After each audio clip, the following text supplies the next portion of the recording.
Classification जो trans Himalaya है, greater Himalaya और मिडिल हिमालय हमने पूरा बहुत ही डिस्क्रिप्टिव पढ़ाया हुआ है ना। लेकिन ये पर्वत श्रेणियों के क्रमों में हमने आपको पढ़ा दिया था ट्रांस हिमालय, ग्रेटर हिमालय और मिडिल हिमालय, शिवालिक। लेकिन नदियों के क्रमों में भी नदियों के विभाजन के आधार पर भी हिमालय को कई भागों में बांटा गया है। हमने यहाँ पर आपको इंडिकेट करने के लिए बना दिया है कि यहाँ से कौन कौन सी नदियाँ बनती हैं, किस नदियों के किनारे बीच में कौन सा हिमालय पड़ता है, तो वो भी आपको जानना बहुत जरूरी, क्योंकि एग्जाम की दृष्टि से चाहे वनडे का एग्जाम हो, चाहे SSC का हो, रेलवे का हो, सभी एग्जाम से में आपसे ये पूछा जाता है कि किन नदियों के बीच में कौन सी हिमालय की स्थिति है, और हिमालय का नाम भी कभी कभी पूछ लेता है।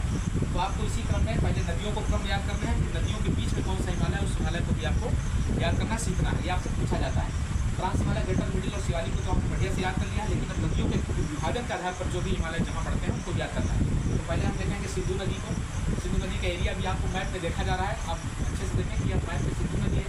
सिंधु के बाद आपको सतलज नदी का किनारा मिलेगा जस्ट, उसके बाद कुछ दूरियों पर आपको काली नदी मिल रही है। काली नदी के बाद ही कुछ दिन पर आपको तिस्ता नदी और ये ब्रह्मपुत्र के एरिया में दिहांग नदी मिल रही है।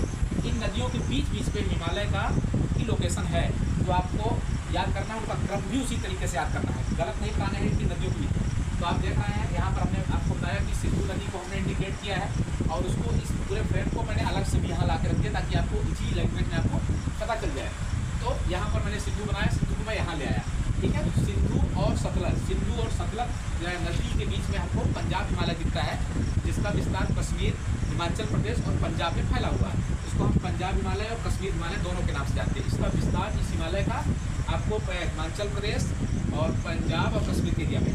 फिर आगे आगे नदी आती है। सतलज के बाद आपको काली नदी दिखती है। तो सतलज और काली के जस्ट बीच में कुमायूं, जो उत्तराखंड का एरिया मिलता है, उसको हम कुमायूं और गढ़वाल बोलते हैं। तो उसको आप कुमायूं हिमालय या गढ़वाल हिमालय के नाम से भी जान सकते हैं। इसके बाद जस्ट आपके पास देखते हैं कि काली नदी के बाद तिस्ता नदी आती है, यहाँ भी हमने लिखा हुआ है, इंडिकेट किया है। तो काली के बाद तिस्ता नदी है, और काली और तिस्ता के बीच में नेपाल हिमालय है, जो कि आपका ग्रेटर हिमालय भी हमने पढ़ाया था कि बिंदु से वहाँ है, तो ये नेपाल तक इसका विस्तार फैला हुआ है इस हिमालय का। तो इसका तिस्ता और दिहांग नदी जो अंतिम है, मतलब पूर्वी एरिया में इधर है ना, पूर्वी कहेंगे इसको, पूर्वी एरिया में दिहांग नदी और तिस्ता नदी के बीच में असम हिमालय पड़ता है, जिसका पूरा विस्तार असम राज्य के क्षेत्र में आ जाता है। तो इस तरह से नदियों के क्रमों में सिंधु, सतलज, काली, तिस्ता और दिहांग आती है, और हिमालय के क्रमों में आपको उसी क्रम से आपको याद करना है पंजाब हिमालय, हुमायूं हिमालय, नेपाल हिमालय और असम हिमालय। तो इन हिमालय को भी आपको याद रखना है, नदियों के क्रमों को भी याद करना है। कभी कभी आपसे एग्जाम में वो पूछा जाता है कि सिंधु और सतलज के बीच कौन सा हिमालय है, या तो कभी पूछ लेगा बीच से सतलज और काली के बीच कौन सा हिमालय है, या ऐसे पूछा काली तिस्ता के बीच में कौन सा हिमालय है, या पूछे तिस्ता दिहांग। एक क्वेश्चन ये बनता है।